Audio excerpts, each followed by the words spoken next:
Hi hello నమస్తే friends. అందరికీ వైకుంఠ ఏకాదశి శుభాకాంక్షలండి. అందరూ ఎలా చేసుకున్నారు ఈరోజు పూజ మీ ఇంట్లో? నేనైతే మా ఇంట్లో ఇలా అందంగా గులాబీ పూలు, నూరువరహాలు, చామంతులు, ఎన్నో రకాల చామంతులు ఇలా చక్కగా డెకరేషన్ చేసుకున్నానండి. స్వామికి ఎంతో ఇష్టమైన పొంగలి, అలాగే మా వారు తిరుపతికి వెళ్ళారు. తిరుపతి లడ్డులు వచ్చేసినాయి ఈ టైంకి. సో నేను ఇలా మార్నింగ్ 4 కల్లా నేను స్టార్ట్ చేశాను పూజ. ఎలా ఉందండి నా అలంకరణ? కామెంట్ చేయండి. నేను గడప దగ్గర ఇలా వేసుకున్నాను. బాగుందా? అందంగా ఉందా? తులసి కోట దగ్గర, ఎంతో ముఖ్యంగా తులసి కోట దగ్గర ఇలా చేసుకున్నాను.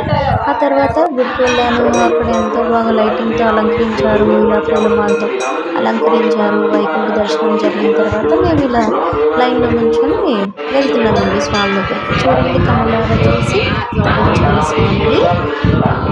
చూడండి ఎంత బాగా ఉన్నారో స్వామి, ఎంత బాగా అలంకరణ జరిగిందో. ఆయనకి అలంకరణ అంటే చాలా ఇష్టం కదండి అందరికీ కూడా. సో తులసి మాల, చామంతి మాల, కనకాంబరం, బంతి పూలు, చామంతులు ఇలా ఎన్నో రకమైన పూలమాలలు వచ్చాయి.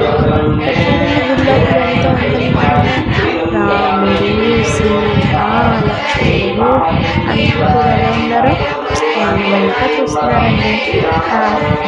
దైవలోకం నుంచి ఈరోజు మనం ఏం చదివినా కోరుకుంటుందంట. మరి మీరేం కోరుకున్నారు? కొంచెం. ఆ తర్వాత ఆంజనేయ స్వామి గుడికి వెళ్ళాము. అక్కడ కూడా వైకుంఠ ఏకాదశి కదా, సో అక్కడ కూడా చక్కగా వైకుంఠ ద్వారం తీశారు. సో ఎంత బాగా అలంకరించారో చూడండి స్వామిని. ఎక్కడికి వెళ్ళినా అక్కడ పువ్వు కింద పడిందండి. నేను అనుకునేటప్పుడు స్వామి ఎంతో అందంగా ఉన్నారు కదా అని. ఆ తర్వాత సాయిబాబా గుడిలో